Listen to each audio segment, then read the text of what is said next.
8.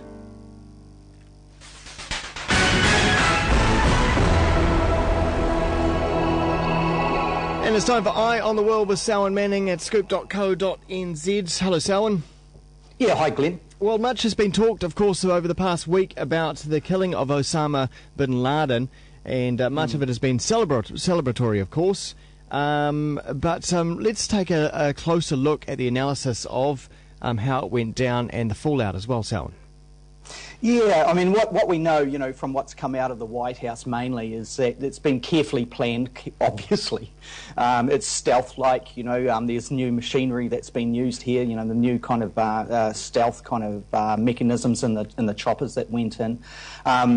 Based on meticulous intelligence that obviously goes back some time, and that intelligence is something that we'll look at a little bit later in this bulletin, Glenn. It was clearly triangulated and multiplied, and that clearly has been the defining difference between some of the more faulty intelligence over the times in such manoeuvres, I suppose.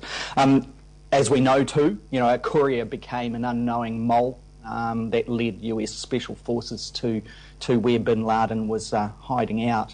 What we've witnessed too, in a sense, and I think this is interesting, this isn't a moral judgment here, but it's kind of the dark side of Obama's presidency in this way, that irrespective of whether or not bin Laden deserved to be killed, whether or not the manoeuvre was justified, put all of that aside, Obama, when you look at him now, to me, he does look quite different. This is the first time in his presidency, arguably, that he's actually pushed the button on an individual as opposed to, continuing a war that was already in train.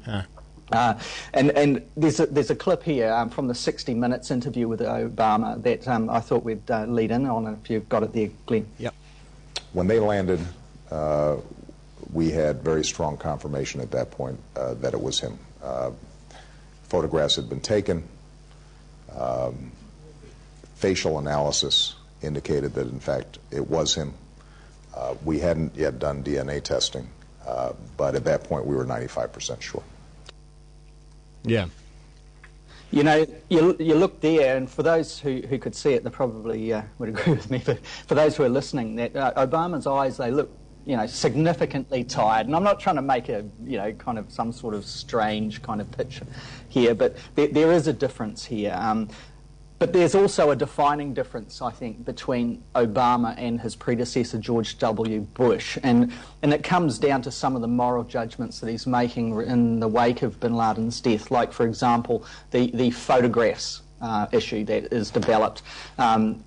Obama says, he's got good reasons. We'll play a track from him saying, along this line, that the photographs, there's no real need for him to put the photographs out, that he's satisfied that it was bin Laden, that bin Laden is dead. And that's enough, basically, for the US president. If you compare it to George Bush, all we have to do is to think back to what went on with Saddam Hussein. In the end days, he was paraded out, given into the hands of basically a rabble or a horde, and then this whole kind of mock trial kind of thing ending with him standing on the gallows, being shouted at and jeered at, and him responding in his usual kind of way, and down he goes, and very public videos kind of obviously get leaked out into the public. So there's quite differences here, but there's an interesting track here with Obama kind of giving his reasons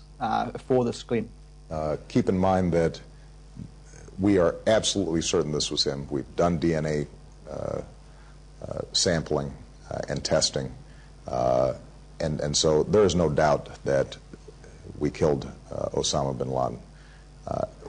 It is important for us to make sure that very graphic photos of somebody who was shot in the head are not floating around as an incitement to additional violence, as a propaganda tool.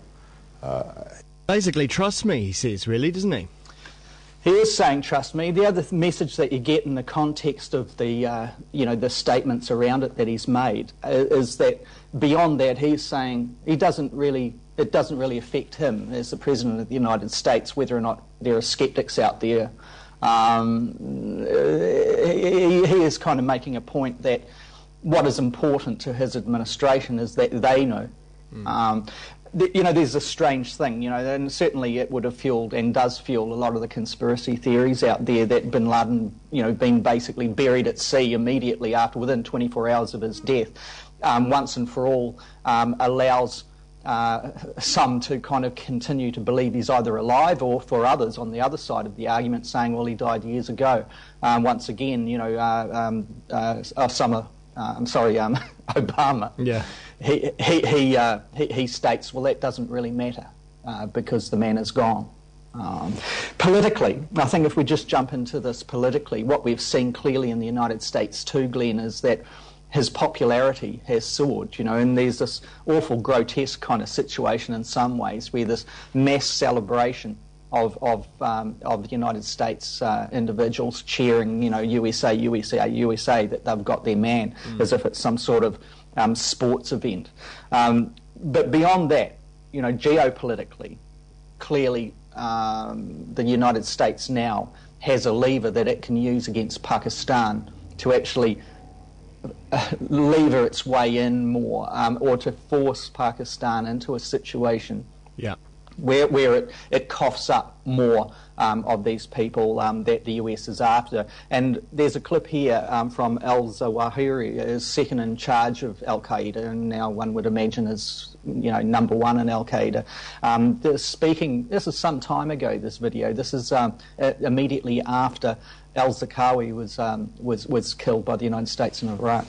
Alhamdulillah, wassalatu wassalamu ala rasulillah wa alihi wa sahbihi wa man walah. أيها الإخوة المسلمون في كل مكان السلام عليكم ورحمة الله وبركاته وبعد.